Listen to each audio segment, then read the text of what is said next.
यंदा आषाढीचं जे आकर्षण आहे ते हा गजराज आहे।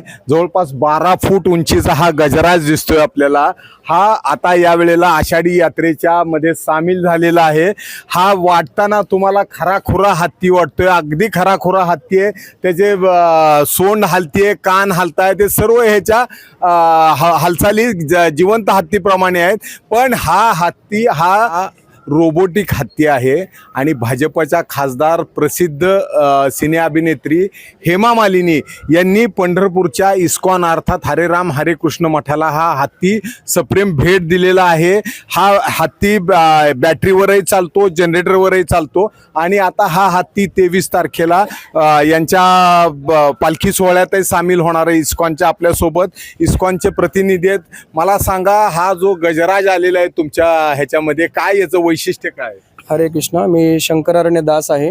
हा जो तुम्ही हत्ती पाहत आहे दिसताना हा खरेखुर हत्तीच दिसतो, परंतु हा मेकॅनिकल रोबोटिक हत्ती आहे। आपल्या सुप्रसिद्ध सिने अभिनेत्री हेमा मालिनी आणि आमचे मुंबई खारघरचे अध्यक्ष सूरदास प्रभू यांनी आपल्याला इस्कॉन पंढरपूरला पाठवून दिलेला आहे। विशेष करून ही हत्ती आम्ही मागवण्याचा उद्देश असा आहे, पंढरपूर एक मोठा तीर्थस्थान असल्यामुळे या ठिकाणी लाखो वारकरी भाविक भक्त या ठिकाणी येत असतात। आषाढी, चैत्र, मागे कार्तिक, नाहीतर इस्कॉनकडून जन्माष्टमी असेल, रामनवमी असेल, असं मोठमोठे फंक्शनही होतात। त्यावेळी भगवंतांना हत्तीच्या वरती विराजमान करून आम्ही प्रोसेशन करण्यासाठी हे हत्ती आपण या ठिकाणी मागवलेलं आहे। येणाऱ्या 23 जुलैला खूप मोठी जगन्नाथ, बलदेव, सुभद्रा, सुदर्शनची एक रथयात्रा पंढरपूर विठ्ठल रुक्मिणी परिक्रमावरनं निघणार आहे।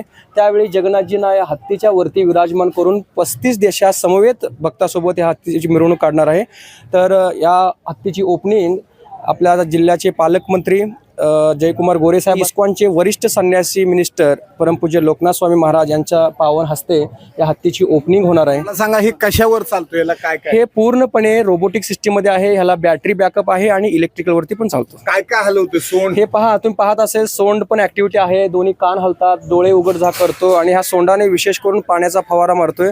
हत्ती चालतो सुद्धा आणि पाठीमागून सेपुटे हलवतो। तुम्ही जर लांबून जवळूनही जर स्पष्ट करून बघितला तर तुम्हाला ओळखू येणार नाही हा डुप्लिकेट हत्ती आहे का ओरिजिनल हत्ती आहे। तर ही हत्तीचा वैशिष्ट्य आहे विशेष करून ह्याचं। तर अशा रीतीनं या हत्तीचं आता 23 तारखेला लोकार्पण होणार आहे आणि या लोकार्पणाच्या वेळेला तीवर जींची पालखी सोहळा प्रतिमा ठेवून याचा पालखी सोहळा निघणार आहे। जिल्ह्याचे पालकमंत्री जयकुमार गोरे यांच्या हस्ते या हत्तीचं उद्घाटन होणार आहे। पाहताना कोणालाही वाटेल की हा खराखुरा हत्ती आहे, मात्र इतकी अप्रतिम ही प्रतिकृती रोबोटिक बनवलेला आहे की जो हत्ती सर्व खऱ्याखुऱ्या हत्तीप्रमाणे डोळे मिटतोय, कान हलवतोय, सोंड वर खाली करतोय, शेपूट हलवतोय आणि असा हा हत्ती यंदाच्या आषाढीचं आकर्षण ठरणार आहे। कॅमेरामन सचिन झाडेसह सुनील दिवाणी, एबीपी माझा।